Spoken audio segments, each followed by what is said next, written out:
أعوذ بالله من الشيطان الرجيم بسم الله الرحمن الرحيم ألف لام را كتاب أنزلناه إليك لتخرج الناس من الظلمات إلى النور بإذن ربهم إلى صراط العزيز الحميد الف لام را، یہ ایک کتاب ہے جو ہم نے تم پر نازل کی ہے تاکہ تم لوگوں کو ان کے رب کے حکم سے تاریکیوں سے نکال کر روشنی میں لے آؤ، اس کی راہ پر جو غالب بھی ہے اور خوبیوں والا بھی۔ یہ سورہ ابراہیم کی سب سے پہلی آیت ہے۔ اس سے گزشتہ درس میں آپ کے سامنے تمہیدی بات سورت کے متعلق بیان کی جا چکی ہے۔ سورت شروع ہوتی ہے حروف مقطعات سے، الف لام را، ایسے حروف دیگر کئی ایک صورتوں میں بھی آئے ہیں۔ اس کو کاٹ کاٹ کر پڑھا جاتا ہے، اس لیے اس کو حروف مقطعات کہا جاتا ہے۔ اس کے معنی و مطلب اللہ تعالیٰ نے نہیں بتائے، کسی کو نہیں معلوم اس کے کیا معنی ہیں، اس لیے اس کے پیچھے اپنا وقت ضائع نہیں کرنا چاہیے کہ جیسا لکھا گیا ہے بالکل ویسا ہی پڑھ دینا، اس کے معنی جاننے کی کوشش میں اپنا وقت ضائع نہیں کرنا۔ کتاب انزلناہ الیک، فرمایا گیا سب سے پہلے یہ کتاب سے مراد قرآن حکیم، قرآن مجید، اس کا ایک نام فرقان بھی ہے۔ یہ حق و باطل میں فرق کرنے والی کتاب، عظیم الشان کتاب ہے، بہت ہی اعلیٰ کتاب ہے۔ اور اس کتاب کو نازل کرنے والی ذات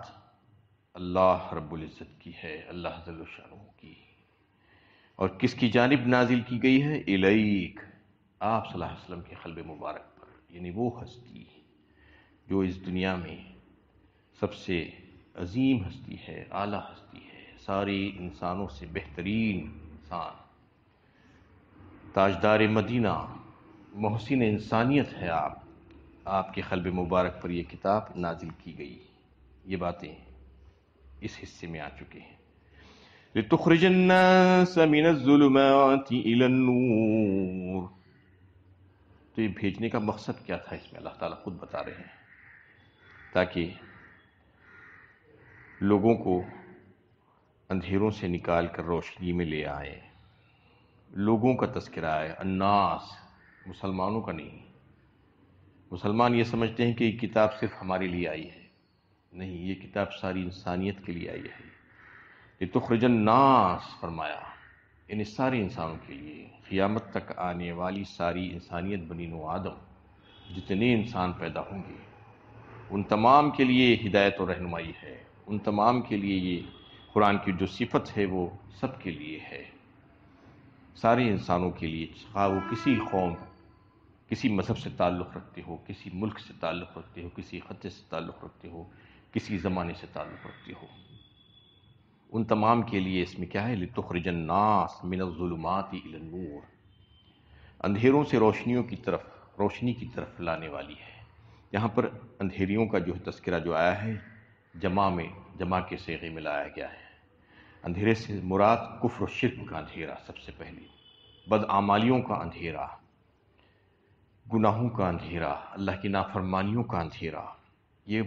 کئی ایک ہوتے ہیں اندھیرا ایک قسم کا نہیں ہوتا ہے، ہزاروں قسم کے اندھیرے ہوتے ہیں۔ شیطان کے راستے ہزاروں ہیں، اس لیے اس کو جمع کے صیغے میں لا کر بتا دیا گیا کہ ظلمات الی النور، کس کی طرف؟ روشنی کی طرف۔ نور ایک ہی ہے،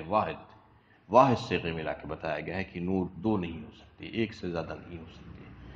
وہ حق ہے اور وہ ایمان ہے، وہ روشنی ہے، وہ اللہ کا راستہ صرف ایک ہی ہے، شاہراہ، ہائی وے ایک ہی ہوتا ہے، دوسرے چھوٹے چھوٹے راستے، پگڈنڈیاں بہت سی ہوتی ہیں، ہزاروں ہوتی ہیں۔ تو بتا دیا گیا کہ نور اور روشنی جو ہے، جو حق اور ایمان کا راستہ ہے، وہ صرف اور صرف ایک ہی ہے۔ اس میں اس آیت کے اور اس آیت میں جو قرآن کی جو خصوصیات بتائی گئی ہے کہ وہ اس کی صفت یہ ہے کہ وہ لوگوں کو اندھیروں سے روشنی کی طرف لاتی ہے،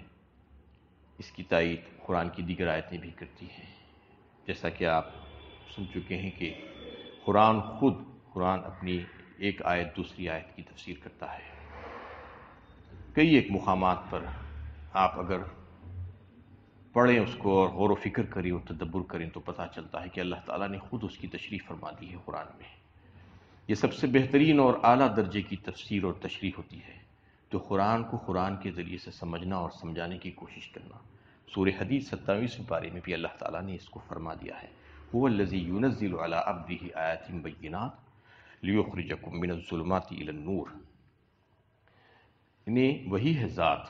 اللہ رب العزت کی جس نے اپنے بندے پر یہ کلام نازل کیا قرآن پاک، تاکہ لوگوں کو یعنی تمہیں اس سے اندھیریوں سے نکال کر روشنی کی طرف لائے۔ اللہ ولی الذین آمنوا یخرجہم من الظلمات الی النور، سورہ بقرہ 3 پارے میں اللہ تعالیٰ نے فرمایا کہ اللہ ہی ہے ایمان والوں کا دوست اور رفیق اور کارساز، جو ان کو اندھیروں سے روشنی کی طرف لاتا ہے۔ یعنی اللہ تعالیٰ نے یہ ذمہ لے لیا ہے اپنے اس کتاب کے ذریعے سے لوگوں کو ہدایت دینے کا۔ تو اس کتاب کی خصوصیت یہی ہے کہ وہ اندھیروں سے روشنی کی طرف لاتی ہے انسان کو۔ اس میں بھی اللہ تعالیٰ نے اس کو واضح فرما دیا۔ اس کی خصوصیت یہی ہے کہ وہ روشنی کی طرف لے کر آتی ہے اور ہدایت دیتی ہے۔ اب ہدایت دینے والی اصل ذات ہادی کون ہے؟ ہادی اللہ ہے۔ پیغمبروں کو بھیجا جاتا ہے ہدایت کا راستہ دکھانے کے لیے۔ پیغمبر زبردستی کسی کو ہدایت پر نہیں لا سکتے ہیں، چاہے وہ کتنی تبلیغ کر لیں، کتنی واعظ و نصیحت کر لیں۔ اللہ تعالیٰ کی حکمت اور مشیت ہی سے جو ہے کوئی بندہ اللہ کے راستے پر آ سکتا ہے، ہدایت پر آ سکتا ہے، ورنہ کوئی کتنی کوشش کر لے وہ ممکن ہی نہیں۔ کیونکہ راستہ دکھانے کا جو کام ہے وہ اس کو آپ ایک مثال کے ذریعے سے سمجھ سکتے ہیں کہ راستہ دکھانے کے 2 طریقے ہوتے ہیں۔ کوئی مسافر اگر راستہ دیکھنا چاہتا ہے تو کسی سے پوچھتا ہے کہ یہ فلاں محلے کا اور فلاں علاقے کا راستہ کیا ہے، تو ایک طریقہ تو یہ ہوتا ہے کہ کوئی کھڑے کھڑے وہیں سے یہ بتا دے کہ دیکھو فلاں فلاں فلاں راستے سے چلے جاؤ تو تم وہاں منزل پر پہنچ جاؤ گے۔ اور ایک راستہ دکھانے کا طریقہ یہ ہوتا ہے کہ کوئی اگر آپ سے دریافت کرتا ہے تو آپ ہاتھ پکڑ کر لے جا کر اس گھر کے دروازے پر چھوڑ دیں کہ دیکھو یہ ہے جہاں پر تم جانا چاہ رہے ہو، یہ منزل مقصود۔ تو یہ دونوں میں زبردست فرق ہے، زمین و آسمان کا فرق ہے۔ جو راستہ دکھا دیتا ہے وہ جو ہے نبی ہے، جو ہدایت کا راستہ دکھا دیتا ہے، جس کو اللہ تعالیٰ نے جو ہے بتا دیا ہے کہ یہ صحیح راستہ ہے، یہ راستہ تم لوگوں کو دکھا دو۔ لیکن جو ہاتھ پکڑ کر لے جاتا ہے وہ اللہ ہے۔ اللہ تعالیٰ جس کو چاہتے ہیں ہاتھ پکڑ کر لے کر اپنے راستے پر بلا لیتے ہیں اور اس کو جنت میں داخل فرما دیتے ہیں، اس سے راضی ہو جاتے ہیں۔ یہ اللہ تعالیٰ کی طرف سے ہوتا ہے ہدایت کا جو فیصلہ ہو جاتا ہے تو اللہ تعالیٰ کی حکمت اور مشیت کے مطابق جس کو چاہتے ہیں وہ ہدایت دے دیتے ہیں۔ ورنہ نبی کتنی کوششیں کرنے، ایسی کئی متعدد مثالیں جو ہے موجود ہیں کہ نبی کریم صلی اللہ علیہ وسلم اپنے خاندان اور اپنے قبیلے قریش اور اس کے کئی ایک سردار جو کفر میں تھے، ان کے لیے کتنی کوششیں آپ صلی اللہ علیہ وسلم نے کی، اپنا دن رات لگا دیا، جیسا کہ ابو جہل یا ابو لہب اور دیگر سرداران قریش اور خاص طور پر آپ کے عزیز چچا محترم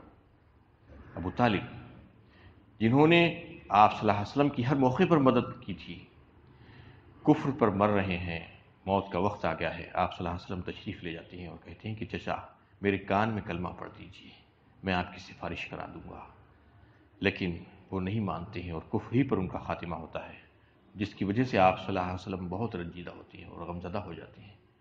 جس پر سورہ قصص 20ویں پارے میں اللہ تعالیٰ نے یہ آیت نازل فرمائی، اِنَّکَ لَا تَهْدِی مَنْ أَحْبَبْتَ وَلَٰكِنَّ اللَّهَ يَهْدِی مَن یَشَاءُ۔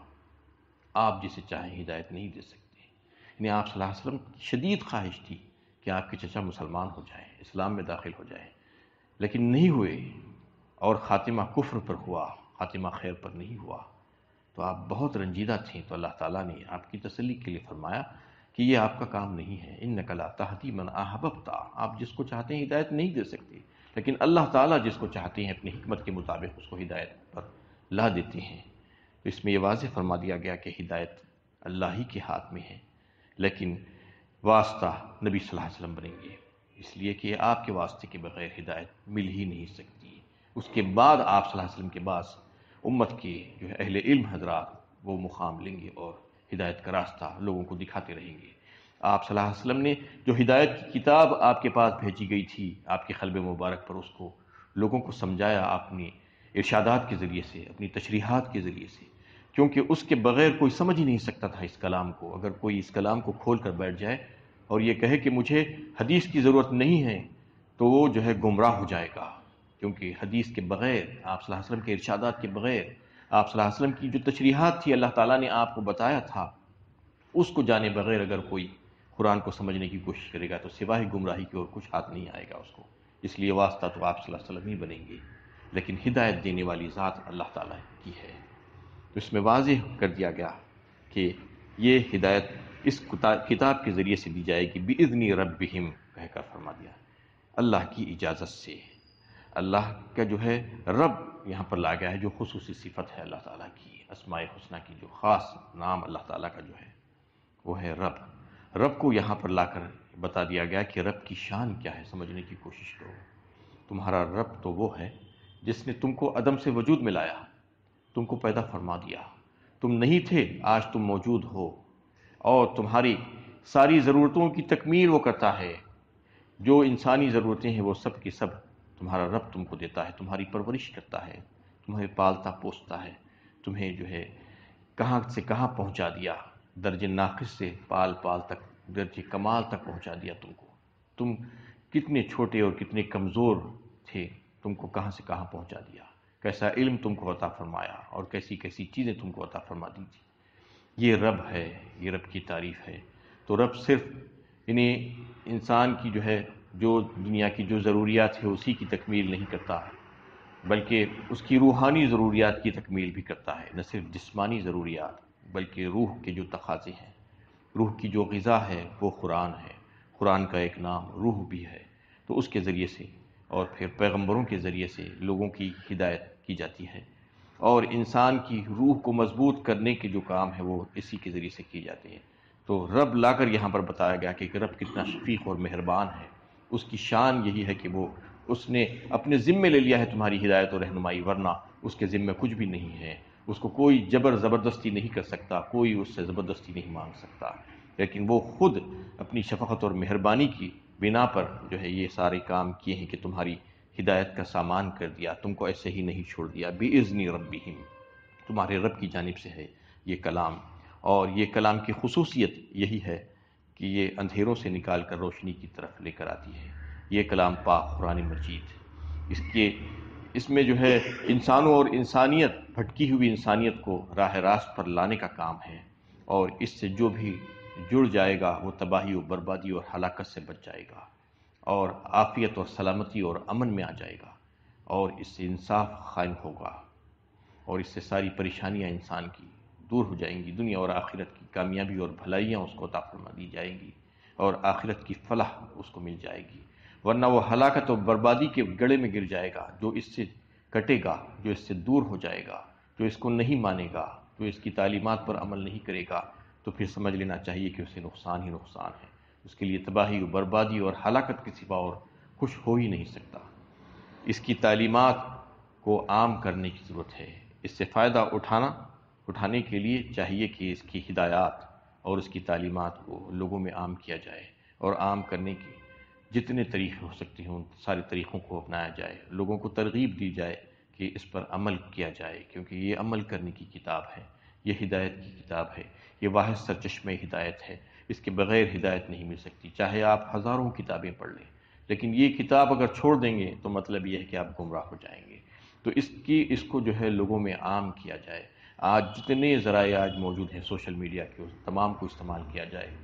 کیونکہ لوگ اس کو غلط کاموں کے لیے استعمال کر رہے ہیں، ہم اس کو صحیح کام کے لیے استعمال کریں، جو منٹوں میں لاکھوں کروڑوں لوگوں تک پیغام پہنچا دیا جا سکتا ہے۔ ساری دنیا کے کونے کونے میں آج یہ سہولت موجود ہے، اس سے پہلے ایسی سہولتیں موجود نہیں تھی۔ اس لیے چاہیے کہ اس کی تعلیمات کو، اس کی ہدایت کو عام کیا جائے، اور جو کر رہے ہیں اس کو جو ہے آگے بڑھانے کی کوشش کی جائے، اس کو ساری دنیا میں جو ہے پہنچا دیا جائے کہ یہ اللہ کا کلام ہے، کیسا زبردست کلام ہے، اس میں ہدایت ہے لوگوں کے لیے، روشنی ہے، اندھیروں سے نکال کر نجات دلا کر اس کو اللہ کی راہ پر لا دینا اس کتاب کا کام ہے، اس کتاب کی خصوصیت ہے اور خوبی ہے۔ اور اس کے تعلق سے جو کہا گیا کہ یہ کتاب میں خوبی ہے، تو اللہ کے نبی صلی اللہ علیہ وسلم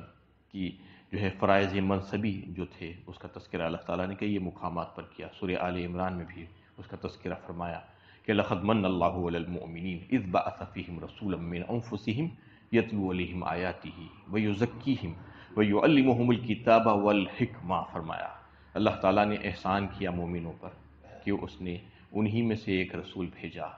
اور وہ کیا کام کرتے ہیں، اس کے فرائض کیا ہے۔ اللہ تعالیٰ نے بتایا کہ 4 فرائض کو گنایا، یتلو علیہم آیاتی، تلاوت کرتے ہیں ان پر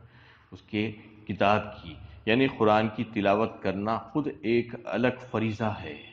اور یزکیہم، تزکیہ کرتے ہیں، پاک و صاف کرتے ہیں لوگوں کو، وَيُعَلِّمُهُمُ الْكِتَابَ، اور تیسرا فرض منصبی میں سے یہ ہے کہ کتاب کو سمجھاتے ہیں، سکھاتے ہیں، پڑھاتے ہیں، والحکمہ، اور چوتھا فریضہ آپ صلی اللہ علیہ وسلم کا یہ تھا بعثت کا مقصد کہ لوگوں کو حکمت کی تعلیم دیں۔ حکمت سے مراد سنت، حدیث، اللہ تعالیٰ نے جو آپ کو سکھائی تھی وہ آپ اپنے ارشادات کے ذریعے سے لوگوں کو بتاتے تھے کہ زندگی کیسی گزارنی چاہیے۔ تو سب سے پہلا فریضہ یہ تھا کہ یتلو علیہم آیات کی تلاوت کرنا، اس کلام پاک کی تلاوت کرنا ایک الگ سے فریضہ ہے۔ بعض وقت لوگ یہ کہہ دیتے ہیں کہ اس کو صرف بنا سمجھے بوجھے پڑھ لینے سے کیا فائدہ، اس کو بغیر سمجھے بوجھے بھی اگر پڑھیں گے آپ، اس کے معنی مطلب نہیں بھی جانیں گے، تو اس کلام میں اس قدر برکت اور رحمت ہے کہ اس سے نفسوں کی اصلاح ہوتی ہے، دل کے زنگ دور ہو جاتے ہیں، غیر شعوری طور پر اس سے بے شمار فائدے انسان کو حاصل ہو جاتے ہیں۔ تو اس کو تلاوت بھی کرنا چاہیے، اور تلاوت آپ صلی اللہ علیہ وسلم بھی کیا کرتے تھے، صحابہ کرام بھی الگ سے اس کو تلاوت کیا کرتے تھے۔ اس کو صحیح تلفظ کے ساتھ اس کو جو ہے اچھے طور پر پڑھنے کی کوشش کرنا۔ آپ صلی اللہ علیہ وسلم جب کسی سے ملتے، کوئی وفد آتا یا کوئی آپ سے ملنے کے لیے حاضر ہوتے، تو سب سے پہلے آپ صلی اللہ علیہ وسلم اس کلام پاک کی کچھ آیتیں تلاوت کر کے اس کو سنا دیتے تھے۔ یہ آپ صلی اللہ علیہ وسلم کا طریقہ کار تھا۔ تو اس کو تلاوت کرنا ایک الگ سے فریضہ ہے، اور اس کو ہم سب کو جو ہے اختیار کرنا چاہیے کہ تلاوت کو ایسے ہی نہیں چھوڑ دینا، بلکہ تلاوت بھی کرنا اور اس کے معنی اور مفہوم کو سمجھنا، یہ تو اصل ہے۔ قرآن سے ہدایت حاصل جب ہی ہو سکتی ہے جب اس کے معنی اور مفہوم کو سمجھیں گے، تو پھر اس پر عمل کیا جائے گا، تو پھر ہدایت حاصل ہو سکتی ہے۔ ہدایت کی کتاب تو ہے ہی، اصل اسی مقصد کے لیے بھیجا گیا ہے اس کو، لیکن اس کے ساتھ ساتھ ایک اس کا مقصد یہ بھی ہے کہ اس کو تلاوت کیا جائے، اس کو پڑھا جائے۔ اس کے پڑھنے سے جو ہے اللہ تعالیٰ خیر و برکت عطا فرما دیتے ہیں، رحمت آ جاتی ہے اللہ تعالیٰ کی، دلوں کے زنگ دور ہو جاتے ہیں، نفسوں کی اصلاح ہو جاتی ہے، اور ایسے کئی ایک فائدے اس کی وجہ سے ہو جاتے ہیں۔ تو اس میں یہ بات واضح فرما دی گئی کہ یہ کتاب سراسر رحمت اور برکت ہے، اور سراسر یہ نئے نئے اندھیروں سے نکال کر روشنی کی طرف لانے والی کتاب ہے۔ یہ واحد ہدایت کی کتاب ہے۔ اس کو جو کوئی بھی چھوڑ دے گا تو پھر سمجھ لینا چاہیے کہ وہ غار میں چلا گیا اندھیروں کی، اور تباہی و بربادی اور ہلاکت اس کی جہرے یہ ضروری ہو گئی ہے کہ وہ اس سے نکل آئے۔ اگر وہ قرآن سے جڑ جائے گا تو پھر اس کے لیے جو ہے بہتری ہے، اور اس کے لیے ساری عافیت اور سلامتی اور امن اسی میں ہے۔ الی صراط العزیز الحمید، باذن ربہم الی صراط العزیز الحمید، اس رب کی اجازت سے جو ہے لوگوں کو ہدایت ملتی ہے، اور اندھیروں سے روشنی کی طرف آتے ہیں، اس کی راہ جو غالب بھی ہے اور خوبیوں والا بھی ہے۔ 2 اسماء حسنہ میں سے صفتیں اللہ تعالیٰ کی لا کر یہاں پر بتا دیا گیا ہے کہ العزیز ہے وہ، اور الحمید ہے۔ عزیز کا مطلب ہے کہ زبردست غالب قوتوں والا، اور الحمید مطلب خوبیوں والا، تعریفوں والا۔ تو وہ زبردست ہے، اس کی راہ پر چلنے والا کبھی ٹھوکر نہیں کھاتا، کبھی گمراہ نہیں ہو سکتا، کبھی تباہ و برباد نہیں ہو سکتا، وہ اس کو سنبھالتا ہے۔ اور حمید ہے، وہ بہت تعریفوں والا ہے، اس کی کوئی چاہے تعریف کرے یا نہ کرے، وہ خود اپنے آپ میں محمود ہے، وہ ایسی صفتیں رکھتا ہے کہ وہ حمید ہے۔ تو اس کی راہ پر جو بھی چلے گا وہ کامیاب ہی کامیاب ہوگا۔ اللہ تعالیٰ سے دعا ہے کہ اللہ تعالیٰ ہمیں صحیح علم و عمل کی توفیق عطا فرمائے۔